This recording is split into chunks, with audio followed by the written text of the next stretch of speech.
ముందుగా అందరికీ హ్యాపీ శ్రీరామనవమి. ఈరోజు శ్రీరామనవమి ఎందుకు జరుపుకుంటారంటే, శ్రీరాముడు మామూలుగా విష్ణుమూర్తి 7వ అవతారం అనమాట శ్రీరాముడు. ఆయన పుట్టినరోజు సందర్భంగా ఈరోజు శ్రీరామనవమి జరుపుకుంటాము. ఆయన చెడు మీద గుడ్డు ఎట్లా గెలవాలో చెప్పారనమాట. మనకు తెలిసింది ఆయన దశరథపుత్రుడు అండ్ సీతాదేవి హస్బెండ్ గారు అనమాట.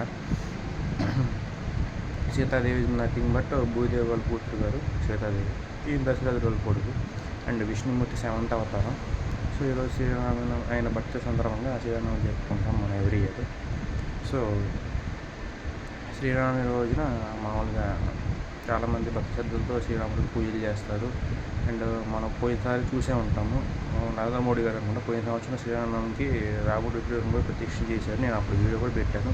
కావున పాత వీడియోస్ ఉంటే చూడండి, 1 year బ్యాక్ వీడియోస్లో ఈ టైంకి మార్చి ఏప్రిల్ ఆ టైంలో. సో ఆలాస్ మంచిగా మిషాబి శ్రీరామనవమి. ఈ శ్రీరాముడు అండ్ సీతాదేవి మీ అందరికీ అండ్ హనుమాన్ గారు అండ్ లక్ష్మణ్ గారు వీళ్ళందరూ మీకు బాగా ఆశీస్సులు ఇవ్వాలని చెప్పి మీ కుటుంబానికి కోరుకుంటున్నాను అందరికీ. అండ్ జై శ్రీరామ్, భారత్ మాతాకి జై, జై దుర్గమ్మ. అండ్ నేను దీనిలో దేన్ని రిలీజియస్ని తీసుకురావట్లేదు, క్యాస్ట్ని తీసుకురావట్లేదు.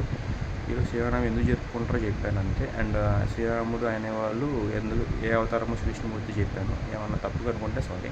అండ్ శ్రీరాముడు పుట్టిన తర్వాత రామాయణం కూడా వచ్చింది, తర్వాత కృష్ణుడు భగవద్గీత మనకు తెలిసిందే, అండ్ మహాభారతం అప్పుడు యుద్ధం జరిగింది కూడా అది ఒకటి ఉంటుంది. ఇదనమాట టాపిక్. సో ఎవరు తప్పు కనిపిస్తే సారీ, నేనైతే విషయం చెప్పాను. Thank you so much.